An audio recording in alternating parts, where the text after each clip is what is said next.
अस्सलाम वालेकुम मोअज़्ज़िज़ सामीन। तो कैसे हैं आप? उम्मीद करता हूँ आप सब बहन भाई खैरियत से होंगे। आज की इस वीडियो में हम खजूर के फ़वाइद के बारे में जानेंगे। इसका रंग स्याह सुर्खी माइल या सुर्ख स्याही माइल होता है। इसका जायका शीरी और मिजाज गर्म तर होता है। इसकी मिकदार खुराक एक छटांग से एक पाव तक है।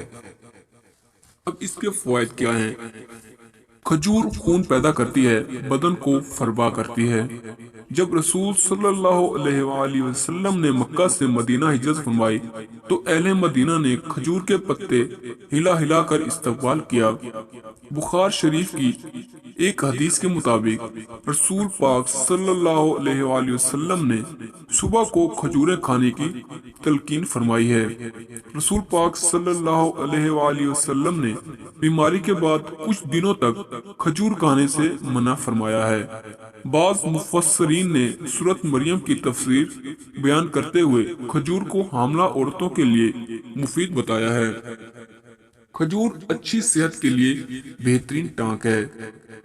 तुरेत और अंजील में खजूर का जिक्र कई मकामात पर आया है। इस तरह खजूर की अहमियत और भी वादा हो जाती है। हजूर सल्लल्लाहु अलैहि वसल्लम खजूर के साथ तरबूज भी खा लेते थे। खजूर को हजूर सल्लल्लाहु अलैहि वसल्लम ने रोटी के साथ भी खाया है। हजरत मोहम्मद सल्लल्लाहु अलैहि वसल्लम ने फरमाया कि जिस घर में खजूर होगी इस घर वाले कभी भूखे नहीं रहेंगे। खजूर से रोजा अफ्तार करना सुन्नत है क्योंकि दिन भर के फाके के बाद तवानाई कम हो जाती है। इसलिए ऐसी चीज अफ्तारी के लिए जरूरी होती है जो जल्द हजम और ताकत दे। ये खूबियां खजूर में मौजूद हैं। खजूर के साथ खीरा खाने से जिस्म तवाना और खूबसूरत हो जाता है।